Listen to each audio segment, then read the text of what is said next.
Praise the lord. ఈరోజు దేవుని వాగ్దానము, యెహోవా నా శ్రమను లక్ష్యపెట్టునేమో, వాడు పలికిన శాపమునకు బదులుగా యెహోవా నాకు మేలు చేయునేమో. సమూయేలు 2వ గ్రంథము 16వ అధ్యాయము 12వ వచనము. ప్రజలారా, దావీదు ఈ విధంగా సెలవిచ్చుచున్నాడు, నా దేవుడైన యెహోవా నేను పడుచున్న ఈ శ్రమను లక్ష్యపెట్టునేమో, ఆయన నా మొరను ఆలకించునేమో. ఈ మనుష్యుడు పలికిన శాపవచనములకు ప్రతిగా యెహోవా నాకు మేలు చేయనేమో అని. ప్రజలారా, దావీదును సౌలు ఇంటి వాడగు షిమ్యి రాళ్ళు రువ్వుతూ దావీదును శపిస్తూ ఉండగా, అతని దగ్గర ఉన్న అభిషై మహారాజవైన మిమ్మును శపించుటకు వీడేపాటివాడు?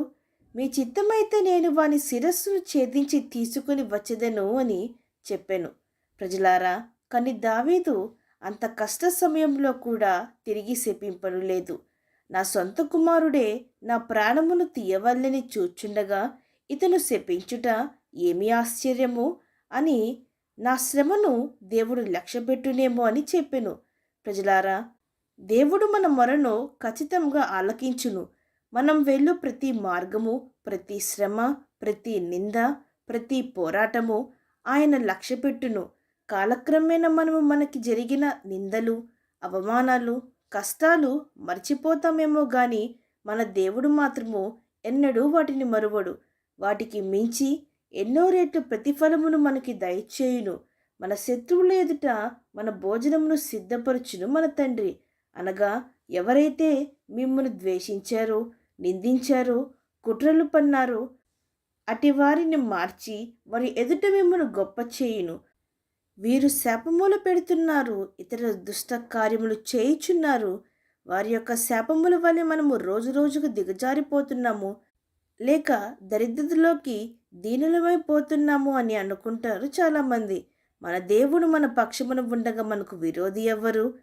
ఆయన బాహువు, ఆయన దక్షిణ హస్తమే మనకి తోడుగా ఉండగా మనకు హాని ఎవ్వరూ చేయలేరు.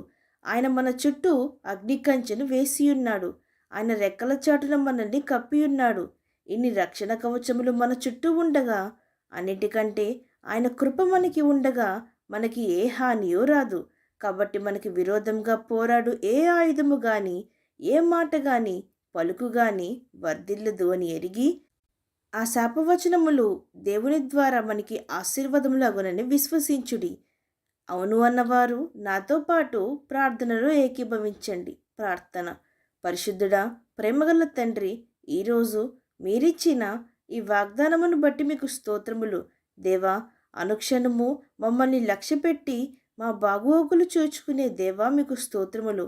తండ్రి, ఇతరులు పెట్టే శాపములకు భయపడక, కృంగిపోక వాటిని దృష్టించే మీరు మాకు మేలు చేస్తారని దావీదు వలె క్షమాహృదయము కలిగి ఉంటే శపించిన వారే వచ్చి వారు తప్పు తెలుసుకుని పశ్చాత్తపడులాగున మీరు చేస్తారని విశ్వసించుటకు మాకు సహాయం చేయమని వేడుకుంటూ, ధైర్యము కలిగి జీవించి మా పట్ల యుద్ధము జరిగించుటకు మీరు ఉన్నారని నెమ్మది కలిగి ఉండుటకు మా ఒక్కొక్కరికి సహాయము చేయమని వేడుకుంటూ, సమస్త మహిమాగంతులు మీకే చెల్లిస్తూ యేసుక్రీస్తు నామం పేరట అడిగి వేడుకొంచున్నాము తండ్రి.